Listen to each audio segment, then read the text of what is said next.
Nuremberg trial fears grow as Guantanamo prepares for high-level American prisoners. By Sorcha Faal on December 31st, 2017. What does it mean.com? A new MOD report circulating in the Kremlin today states that based upon signals intelligence SIG-INT accumulated over the past year by signal communications troops conducting training missions in the Republic of Cuba, and who have been aided and augmented by the SVR in their findings. General Staff Deputy Defense Minister Tatiana Shevtsova is able to confirm that a level of high confidence currently exists that President Donald Trump is preparing to transfer to the Guantanamo Bay detention camp located in Cuba an unknown number of high-level American citizen detainees in preparation for their trials before a U.S. military tribunal,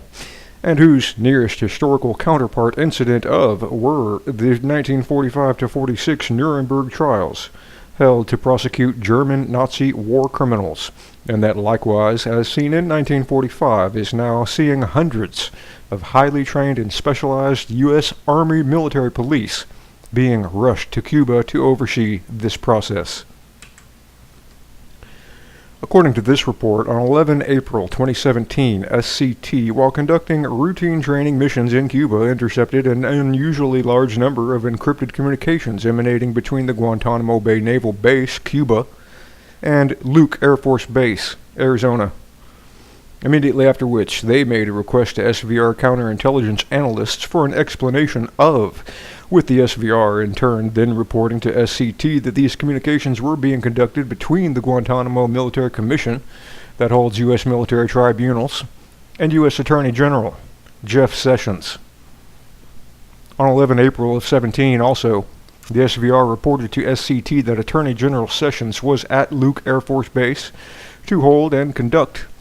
meetings with various commanders of the Arizona Army National Guard,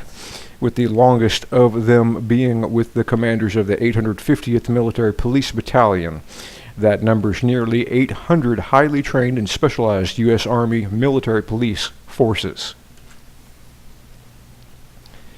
Since its beginning on 11 April 17, SCT intercepts of communications between Guantanamo Bay Naval Base and Luke Air Base continued on an unprecedented basis, with the largest amount of such communications being reported on 7 July 17, and was the date Attorney General Sessions and Deputy Attorney General Rod Rosenstein made an unannounced visit to the Guantanamo Bay Naval Base, and whose meetings there on that date included the commanders of the 850th Military Police Battalion, who had been flown there the day prior. The specific type of communication intercepts noted by SCT occurring between Guantanamo Bay Naval Base and Luke Air Base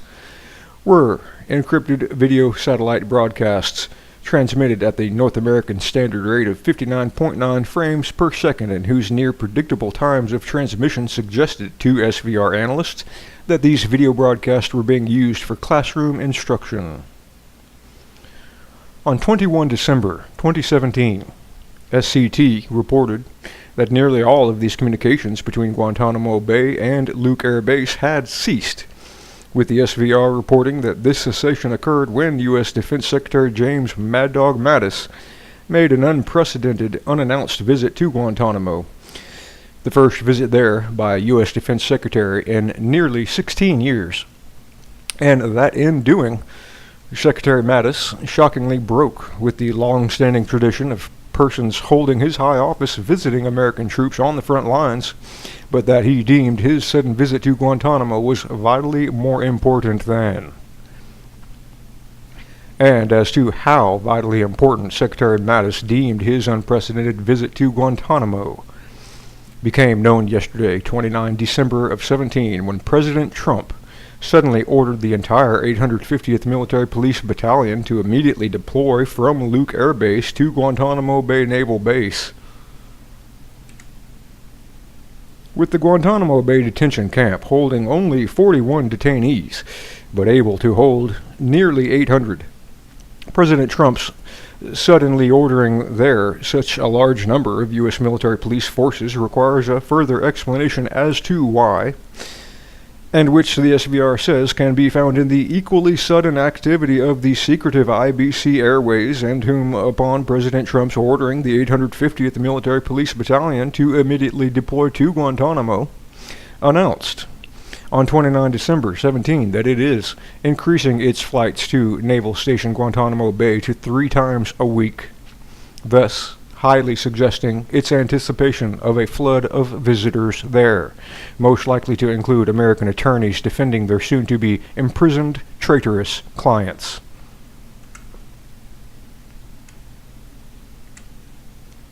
To the likelihood of President Trump actually imprisoning his deep state enemies, who are currently engaged in a coup against him,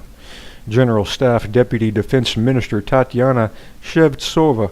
in this report lays out the trail that Trump's been following since he first took office, and whose clues can be found in his extreme vetting immigration plan, the long history of which his enemies have ignored to their peril. Though not known to the American people, deep state-aligned leftist U.S. federal judges have been battling Trump over his extreme vetting plans since the very week he took office, with their reason being because Trump has asserted his power to act based upon one of the most controversial and least understood laws in the history of the United States, that's known as McCarran Act, or Internal Security Act of 1950, that allows for the detention of dangerous, disloyal, or subversive persons in times of war or internal security emergency. As founding FBI Director Hoover had warned the U.S. Congress in the late 1940s that it only took 23 commies to overthrow Russia, the Internal Security Act of 1950 was enacted into law in order to protect the American president and government from an internal coup, like the one Trump is now facing, and that President Trump, on 21 December 17, the exact same day Secretary Mattis made his sudden visit to Guantanamo, enacted the first phase of by his signing an executive order declaring that America indeed was now in a state of national emergency, with his exactly naming, too,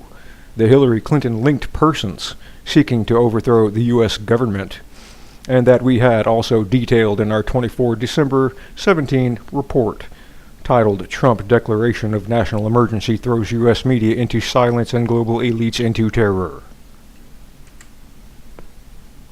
Mostly unknown to the American people, when President Trump arrests and detains 4 U.S. military tribunal trials in Guantanamo these deep state coup plotters,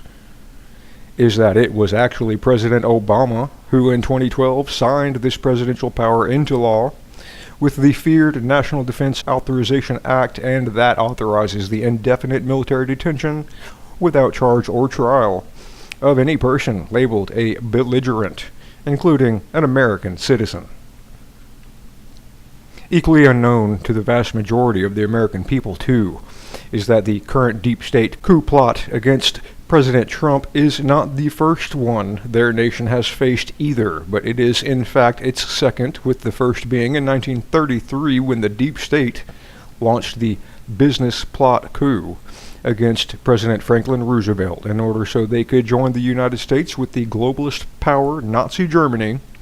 with this coup plot being led by the Nazi-aligned Bush family, but with this coup being destroyed by U.S. Marine General Smedley Butler, whose mighty shoes U.S. Marine General James Mad Dog Mattis now stands in, so that he too might save his nation.